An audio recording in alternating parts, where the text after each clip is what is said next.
When my husband Sean returned home, his presence always seemed to bring a cloud of unhappiness. He immediately began venting his frustrations on me, despite having already eaten dinner and claiming he didn't need it. His suit and bag lay scattered on the floor, a clear sign of his agitation. Reluctantly, I started cleaning up after him. As I picked up his suit jacket, a piece of paper fell out. It was a completed divorce form, signed by Sean. Shocked and trembling, I realized that Sean was considering divorcing me. My name is Michelle, a 52-year-old housewife married to Sean, who is 3 years older than me. We've been together for over 2 decades. My naturally shy nature has often made me an easy target for others to take advantage of.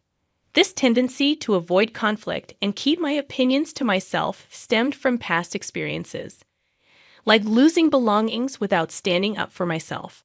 However, things changed when I started working.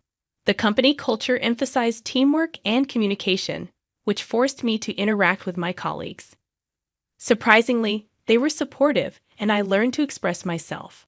Sean, who was initially my supervisor and later became my husband, played a significant role in this transformation. He encouraged me to voice my opinions and supported my growth. Sean was not only skilled at his job, but also had a pleasant personality that was admired by both clients and coworkers, making him popular among female employees. However, I only viewed him as my boss and never harbored any romantic feelings towards him, despite his popularity. Then, our relationship took an unexpected turn during the company's year-end party. I accidentally got drunk due to nerves, and while my colleagues were concerned, Sean offered to take me home. I felt guilty for inconveniencing him, assuming he preferred to stay and socialize with the rest of the staff as the boss. But when I apologized, Sean said something unexpected. He expressed that he didn't mind being inconvenienced by someone important to him, and he reassured me not to worry about it.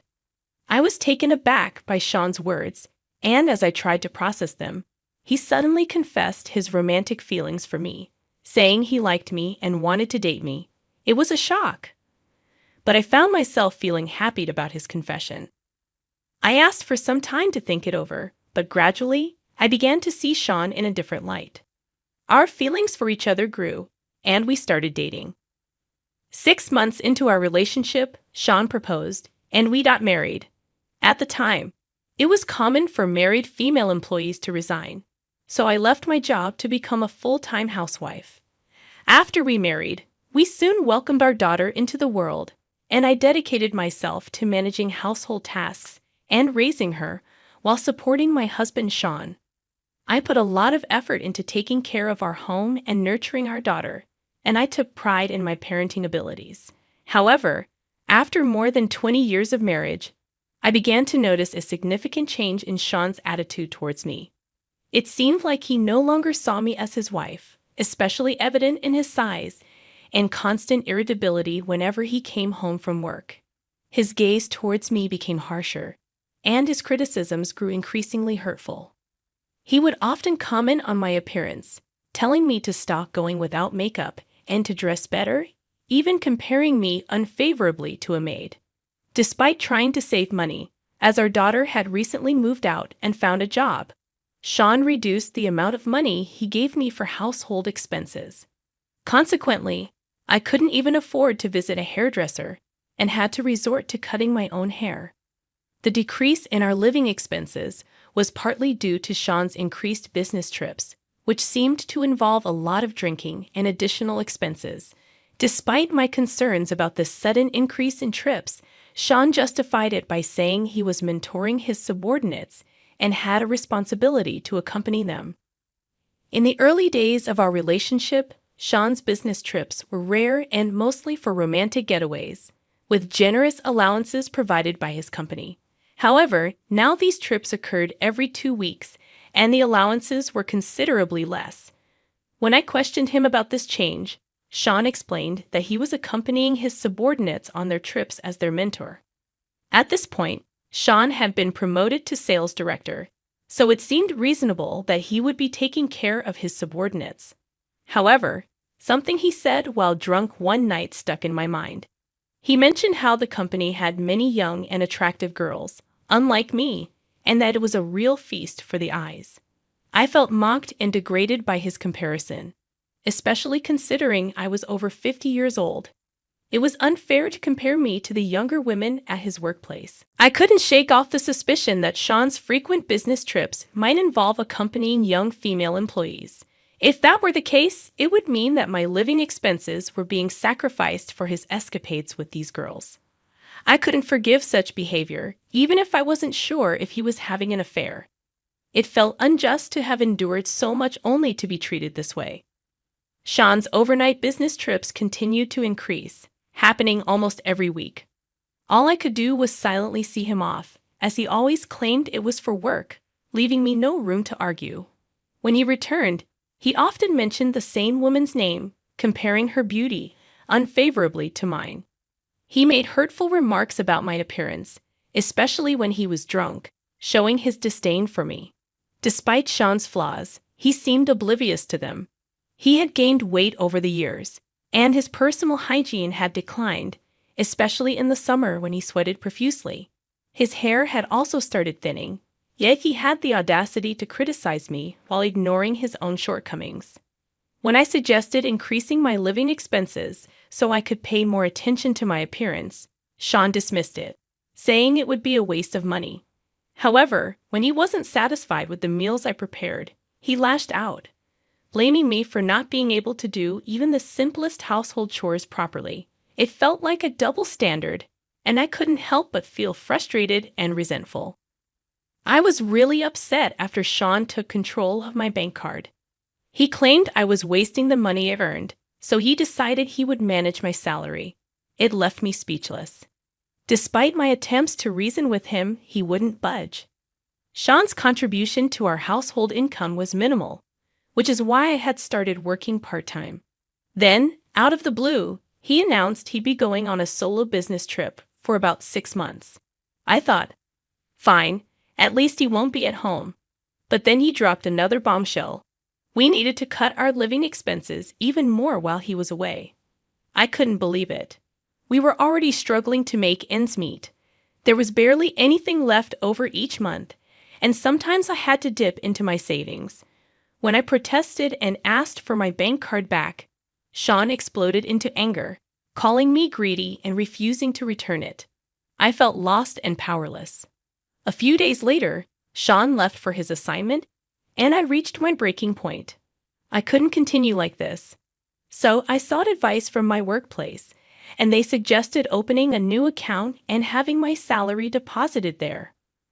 With online banking, I could manage everything easily. I followed their advice immediately, and soon enough, my salary was being deposited into my new account. Thanks to this, I could finally take control of my finances and lead a proper life again. Life continued for about 2 or 3 months after I took control of my finances. Then, I received a call from Sean, questioning why there hadn't been any salary deposited. Suspicious, I told him I had quit my part-time job and got fired. He responded with disdain and hung up. It felt like he was planning to use my salary without my permission, so I felt relieved that I had changed my account. Feeling uneasy about Sean's actions, I decided to hire a detective agency to investigate. About a month later, they uncovered a shocking truth. With this revelation, I made up my mind to separate from Sean and began preparing for a divorce.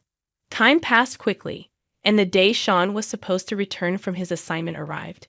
When he walked in the door that evening, he seemed unusually lively at first.